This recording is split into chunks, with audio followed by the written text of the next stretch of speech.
PTI ने खारिज किए इमरान पर सुरक्षा खतरे के आरोप। यूक्रेनी एजेंसियों ने ली यरमक के घर दफ्तर की तलाशी। चीन के विमानों ने जापानी F-15 पर लॉक किया रडार। हेगसेथ ने ड्रग तस्करी पर ट्रंप के हमलों का किया बचाव। ब्रिटेन में बिकेगा महात्मा गांधी की मूर्ति का छोटा मॉडल। नमस्कार, आप देख रहे हैं द न्यूज़ 15 और मैं हूं आपके साथ मनीष कुमार सैनी। वक्त तो चला है दुनिया की 5 बड़ी खबरों पर नजर घुमाने का। सबसे पहले बात कर लेते हैं पाकिस्तान की। पाकिस्तान तहरीके इंसाफ ने सेना के प्रवक्ता की पूर्व प्रधानमंत्री इमरान खान के खिलाफ की गई टिप्पणियों की कड़ी आलोचना की है और कहा है कि इमरान खान राष्ट्रीय सुरक्षा के लिए कोई खतरा नहीं है। हाल ही में ISPR यानी इंटर सर्विसेज पब्लिक रिलेशंस के महानिदेशक अहमद शरीफ चौधरी ने आरोप लगाया था कि इमरान खान सेना विरोधी रुख अपना रहे हैं और उनकी बयानबाजी राष्ट्रीय सुरक्षा के लिए खतरा बन गई है। पीटीआई के महासचिव सलमान अकरम राजा ने इस आरोप को हास्यास्पद बताते हुए कहा कि पाकिस्तान के लोग इमरान खान और पीटीआई के साथ खड़े हैं। उन्होंने चेतावनी दी है कि संविधान और लोकतंत्र को कमजोर करने की कोशिशें देश के लिए नुकसानदेह हैं और इमरान ने हमेशा सभी समुदायों को जोड़कर पाकिस्तान की विचारधारा के साथ खड़ा रहने का विकल्प चुना। राजा ने कहा कि पीटीआई अपने संस्थापक के खिलाफ लगाए गए आरोपों का जवाब नहीं देगी और यह कहना कि इमरान राष्ट्रीय सुरक्षा के लिए खतरा है पूरी तरह से गलत है। पीटीआई के अध्यक्ष बैरिस्टर गौहर अली ने भी इसे लोकतंत्र के लिए दुर्भाग्यपूर्ण बताया और कहा कि अगर मौजूदा माहौल नहीं बदला तो नुकसान केवल इमरान खान का नहीं बल्कि पूरे देश का होगा। उन्होंने स्पष्ट किया कि पीटीआई हमेशा लोकतंत्र, कानून और शांति के पक्ष में रही है और इमरान हमेशा रहे हैं कि पाकिस्तान और उसकी सेना जनता की है। इसके बाद रुक कर लेते हैं अगली खबर का, जो कि यूक्रेन से संबंधित है। दरअसल यूक्रेन के राष्ट्रपति वोलोदिमीर जेलेंस्की के मुख्य स्टाफ एंड्री यरमक के घर और दफ्तर पर भ्रष्टाचार रोधी इकाई ने छापेमारी की है। यूक्रेन की 2 राष्ट्रीय एजेंसियों ने यरमक के दफ्तर और अपार्टमेंट की तलाशी ली है। यरमक यूक्रेन में एक महत्वपूर्ण नेता माने जाते हैं और रूस के साथ शांति समझौते के लिए अमेरिका के साथ बातचीत में अहम भूमिका निभा रहे हैं। उन्होंने खुद टेलीग्राम पर बताया कि जांच टीम को कोई रुकावट नहीं आई और वह पूरी तरह सहयोग कर रहे हैं। उनके साथ उनके वकील भी मौजूद थे। इस मामले की पृष्ठभूमि में यूक्रेन की ऊर्जा क्षेत्र में $10 करोड़ के घोटाले की जांच चल रही है। यह मामला जेलेंस्की के लिए चुनौती बन सकता है, खासतौर पर तब जब वह पश्चिमी देशों से फंडिंग जुटाने की कोशिश कर रहे हैं।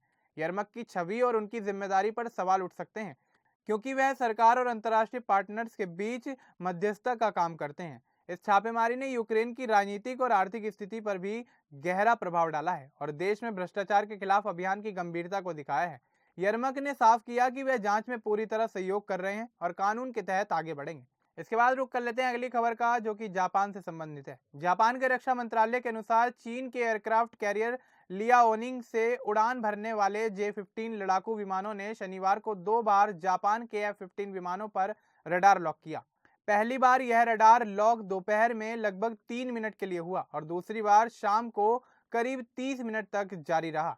हालांकि इस दौरान जापान के हवाई क्षेत्र का कोई उल्लंघन नहीं हुआ और किसी को कोई नुकसान नहीं पहुंचा।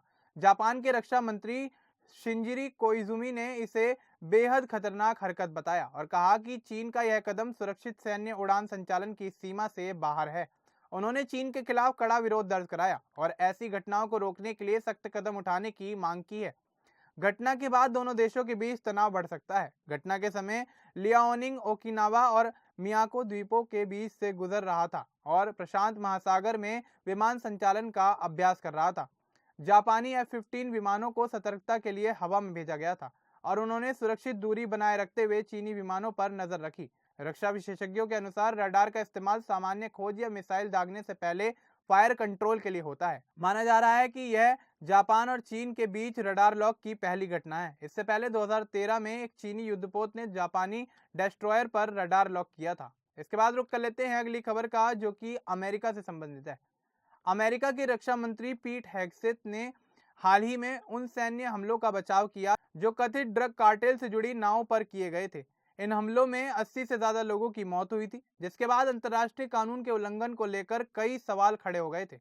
लेकिन हेगसेथ का कहना है कि राष्ट्रपति डोनाल्ड ट्रंप के पास देश की सुरक्षा के लिए जरूरी कदम उठाने का पूरा अधिकार है। उन्होंने कहा कि ट्रंप जब भी जरूरी समझेंगे बल का इस्तेमाल कर सकते हैं। रोनाल्ड रीगन प्रेसिडेंशियल लाइब्रेरी में बोलते हुए हेगसेथ ने आलोचनाओं को नकार दिया उनका तर्क था कि अमेरिका की सुरक्षा के लिए ये ऑपरेशन सही थे। उन्होंने इसकी तुलना 11 सितंबर 2001 के हमले के बाद अमेरिका द्वारा लिए गए फैसलों से की। हेगसेथ ने कहा कि अगर कोई व्यक्ति किसी घोषित आतंकी संगठन के लिए काम करता है और नाव के जरिए अमेरिका में ड्रग्स भेजता है तो सेना उसे ढूंढकर नष्ट कर देगी, इसमें कोई शक नहीं होना चाहिए। उन्होंने आगे कहा कि राष्ट्रपति जब भी देश के हितों की रक्षा के लिए कोई सैन्य कदम उठाना चाहेंगे, वे पूरी ताकत के साथ ऐसा करेंगे। हेगसेथ ने संदिग्ध ड्रग तस्करों की तुलना आतंकवादी संगठन अल कायदा के सदस्यों से भी की। यह बयान उस समय में आया है जब ट्रंप प्रशासन ने नई राष्ट्रीय सुरक्षा रणनीति जारी की है, जिसमें यूरोपीय सहयोगियों को कमजोर बताया गया है और अमेरिका की ताकत को फिर से स्थापित करने की बात कही गई है। इसके बाद रुक कर लेते हैं अगली और आखिरी खबर का, जो कि ब्रिटेन से संबंधित है। ब्रिटेन में अगले हफ्ते एक खास नीलामी होने जा रही है, जिसमें लंदन के टेविस्टॉक स्क्वायर में लगी महात्मा गांधी की प्रसिद्ध प्रतिमा का एक छोटा मॉडल बेचा जाएगा। यह मॉडल कांस्य का है और इसकी ऊंचाई लगभग 27 सेंटीमीटर है। विशेषज्ञों के अनुसार इस मॉडल की अनुमानित कीमत 6 लाख से 8 लाख रुपए के बीच हो सकती है। इस मॉडल की खासियत यह है कि इसे पोलिश मूर्तिकार फ्रेडा ने बनाया था और 1968 में इसे टेविस्टॉक स्क्वायर में स्थापित किया गया था। महात्मा गांधी की यह प्रतिमा अपने शांत और प्रेरणादायक रूप के लिए जानी जाती है और इसका छोटा मॉडल न केवल कलात्मक रूप से मूल्यवान है बल्कि इतिहास और संस्कृति के महत्व को भी दर्शाता है। नीलामी में शामिल लोग इस मॉडल को अपनी संग्रह में रखना चाहेंगे, क्योंकि यह न केवल महात्मा गांधी की याद दिलाता है बल्कि एक दुर्लभ ऐतिहासिक और कलात्मक वस्तु भी है। मॉडल की बनावट, मूर्तिकार की कला और इसकी ऐतिहासिक पृष्ठभूमि इसे और भी ज्यादा खास बनाती है। इस नीलामी में कला प्रेमियों और इतिहास में रुचि रखने वालों की खास दिलचस्पी देखने को मिलेगी।